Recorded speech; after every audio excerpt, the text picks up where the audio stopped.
Aloha, I'm Kellie Nakahara, and here are today's top Hawaii headlines from the editors at the Honolulu Star-Advertiser. Also, huge mahalo to Longs Drugs Hawaii for sponsoring the show. Head on over to your neighborhood Longs Drugs for all your shopping needs.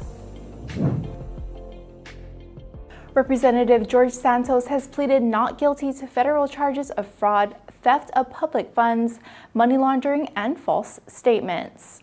The New York Republican is infamous for fabricating parts of his life story while on the campaign trail. On Tuesday, the Justice Department filed criminal charges against Santos. He faces 7 counts of wire fraud, 3 counts of money laundering, 1 count of theft of public funds, and 2 counts of lying on federal disclosure forms.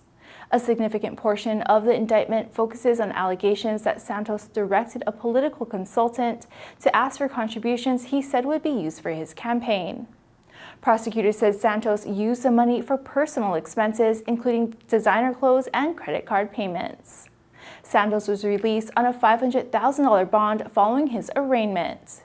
He said he doesn't plan to drop his re-election bid and will not resign.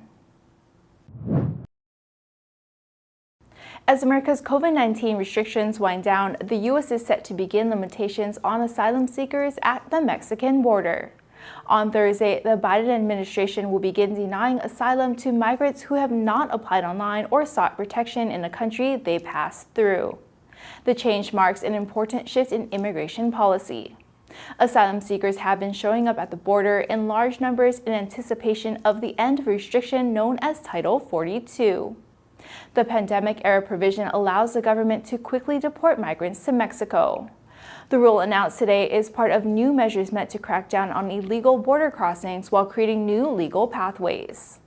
Officials plan to open 100 regional migration hubs across the Western Hemisphere where migrants can apply to enter the U.S., Canada, or Spain.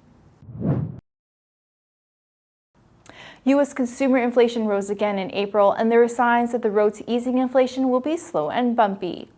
A government report today said that consumer prices increased 0.4% from March to April, up from just 0.1% from February to March.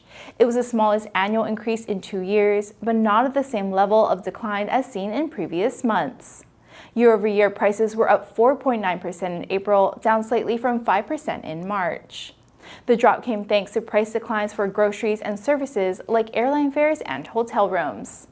However, so-called core inflation remains high, with prices rising 0.4% from March to April and 5.5% from a year earlier. The Federal Reserve and many economists regard core prices as a better measure of underlying inflation. The new data could give the Fed's policymakers breathing room to pause key interest rate hikes after 10 straight increases, including a quarter-point bump last week. The Hawaii Department of Health today reported 4 new coronavirus-related deaths and 685 new infections over the past week. That figure includes reinfections.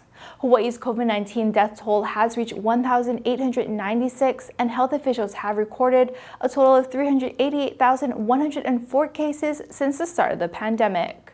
The state's 7-day average of new cases declined to 105 a day, down slightly from the 107 a day reported on May 3rd. The average positivity rate remained steady at 8%. There were 7.4 cases per 100,000 people compared to 7.6 last week.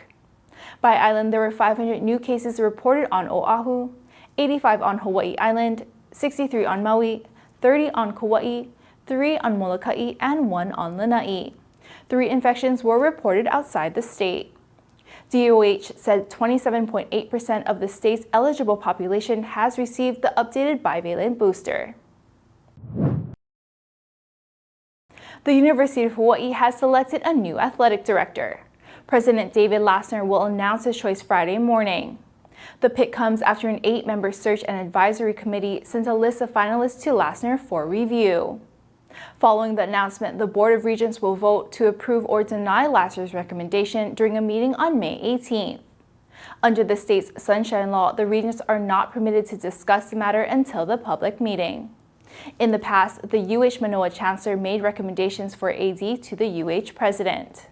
But since Lassner serves as both Chancellor and President, his choice must be finalized by the regents. David Matlin, who has served as athletic director for 8 years, announced his retirement in January. His last day as AD is June 2nd. For more on these stories and all the latest headlines, subscribe to the Honolulu Star-Advertiser. Visit Hawaii's top source for breaking news online at staradvertiser.com and download the Star-Advertiser mobile app. Mahalo, have a great day, and we'll see you right back here tomorrow.